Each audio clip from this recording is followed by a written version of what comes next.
Welcome back to our second video for International Fraud Awareness Week. Our topic today is fraud prevention. Fraud prevention can be considered the first line of defense against fraud. Think of it like the moat that surrounds the castle. Now, whether you're an individual, a company, or a government, fraud prevention is an essential aspect of assuring your assets are protected. Fraud prevention can be as simple as regularly checking your credit report to more extensive measures such as dual controls and camera systems. The key to a great fraud prevention system is first identifying what areas you and your company are vulnerable to. For example, small businesses and governments are more susceptible to things like payroll and procurement fraud. Smaller entities often require an increased level of trust in employees due to size and simply because they don't have the controls in place to prevent the fraud from occurring. In the following video, Mr. Feldman, a certified fraud examiner, discusses the importance of creating and implementing a comprehensive code of conduct.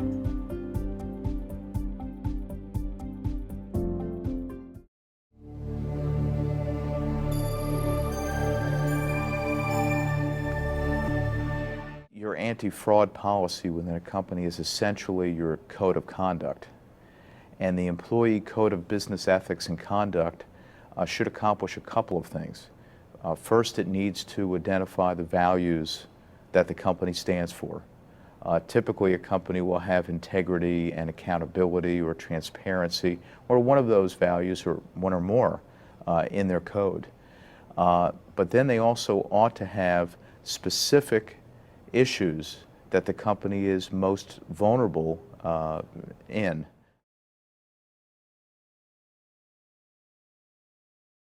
We in organizations make mistakes when we think that a 1-hour rote ethics training class once a year that lays out all of the thou shalt nots is going to be effective, because it really isn't. I think one of the keys to communicating to people so they really understand and take on the understanding of what should be done and what kinds of decisions are ethical versus unethical are to provide real-life examples. So I advocate a mix of both computer-based online training and face-to-face training in small groups, those small groups of 20 to 25 employees, where real-life examples are taken from the internal investigative files, real things that have happened in that company, and create vignettes of frauds or bad behavior that have occurred within the company, and put them out there and let employees react to those things and have interactive conversations about those kinds of risks and vulnerabilities that occur within the company.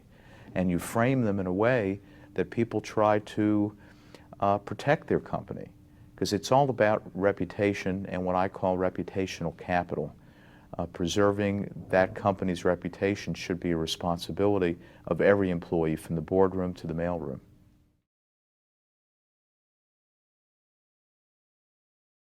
I try to tell companies they can't afford not to make that investment, because the cost of cleaning up the mess afterward is significantly greater than a small investment up front in a few basic things. And those basic things are very simple. Establishing your company's values and communicating those. And typically that's done through a strategic planning process. But every company needs to have stated values. You then create a code of conduct around those values and around those particular laws and regulations that apply to your industry. Then you train against that code of conduct. And as I mentioned before, that training needs to be done in a mixture of ways, both computer-based and interactive, in order to get people to understand their ethical decision-making responsibilities.